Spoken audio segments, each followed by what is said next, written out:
నమస్తే. Delhi liquor scam కేసులో ఒక కీలకమైనటువంటి పరిణామం చోటు చేసుకుంది.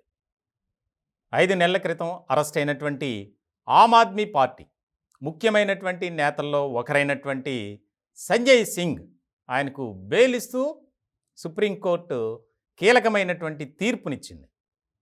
ఆయన 2023 అక్టోబర్ 4వ తేదీన అరెస్ట్ చేసింది ఈడీ. దీనికి సంబంధించి ఆమ్ ఆద్మీ పార్టీలో కీలకమైనటువంటి వ్యక్తిగా ఉన్నారు. అలాగే పార్టీలో నెంబర్ 3 పొజిషన్లో ఉన్నారనే చెప్పాలి. కేజ్రీవాల్ తర్వాత సిసోడియా తర్వాత ఈయన పేరు బాగా వినిపిస్తుంది. ఇలాంటి సందర్భంలో prevention of money laundering act కింద ఈయన్ని అరెస్ట్ చేసింది ఈడీ. అయితే ఈయన విషయంలో ఎక్కడా కూడా ఈడీ సరైనటువంటి ఆధారాలను బయట పెట్టలేకపోయింది, అంటే కోర్టుకి సమర్పించలేకపోయింది. ఆయన ప్రమేయం ఏమీ లేకపోయినప్పటికీ ఆయన్ను నిందితుడిగా చిత్రీకరించి దానికి సంబంధించి ఒక పిటిషన్ కూడా వేసింది. ఇలాంటి సందర్భంలో రౌజ్ ఎవెన్యూ కోర్టులో కూడా 3-4 సార్లు బెయిల్ పిటిషన్ కూడా వేశారు సంజయ్ సింగ్ తరపు న్యాయవాది. ఇలాంటి సందర్భంలో ఆ పిటిషన్ను తిరస్కరించింది.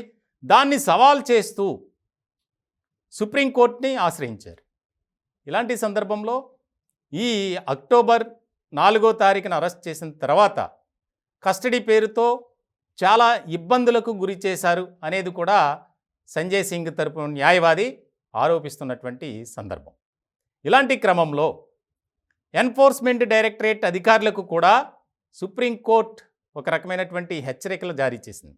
ఎలాంటి ప్రమేయం లేని వ్యక్తిని మీరు ఎందుకు ఇబ్బందులకు గురి చేశారు, కస్టడీ అంటూ విచారణ పేరుతో ఎందుకు ఈ రకమైనటువంటి కాలయాపన చేశారు అని కూడా ప్రశ్నించింది. చాలా కీలకమైనటువంటి పరిణామంగా మారబోతుంది. ఆమ్ ఆద్మీ పార్టీలో ఒక రకమైనటువంటి నూతన ఉత్సాహం కనిపిస్తుందనే చెప్పాలి. అంటే త్వరలోనే సిసోడియా అలాగే ఢిల్లీ ముఖ్యమంత్రి కేజ్రీవాల్ కూడా ఖచ్చితంగా వారికి బెయిల్ లభిస్తుంది. ఎందుకనంటే ఎక్కడా కూడా ప్రూవ్ చేయలేకపోతున్నారు అనేది ఇప్పుడు ఢిల్లీలోని ఆమ్ ఆద్మీ పార్టీ వర్గాల ద్వారా మనకి తెలుస్తున్నటువంటి సమాచారం. మొత్తానికి మొట్టమొదటి బెయిల్గా మనం ఇది చెప్పొచ్చు సంజయ్ సింగ్, అంటే ఆ పార్టీకి సంబంధించి. ఇప్పటికే ఈ కేసులో 14 మందిని అరెస్ట్ చేశారు. చాలామంది బెయిల్పై బయటకు వచ్చారు. వారిలో కొంతమంది అప్రూవర్లుగా కూడా మారారు. ఏదైతే ఈడీ ఆరోపిస్తున్నటువంటి క్రమం ఉందో, ముఖ్యంగా సౌత్ గ్రూప్ నుంచి ఆమ్ ఆద్మీ పార్టీకి 100 కోట్లు ముడుపులు అందాయి అని, దానికి సంబంధించి ఎక్కడా కూడా సరైనటువంటి సాక్ష్యాధారాలు చూపించలేకపోతున్నారు అనేది ఆమ్ ఆద్మీ పార్టీ ఆరోపిస్తుంది, విమర్శిస్తుంది.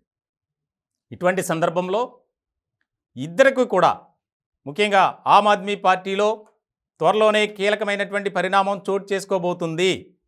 ఆ ఇద్దరికి అంటే సిసోడియా, కేజ్రీవాల్ ఇద్దరు కూడా బెయిల్ లభించే అవకాశాలు స్పష్టంగా కనిపిస్తున్నాయి.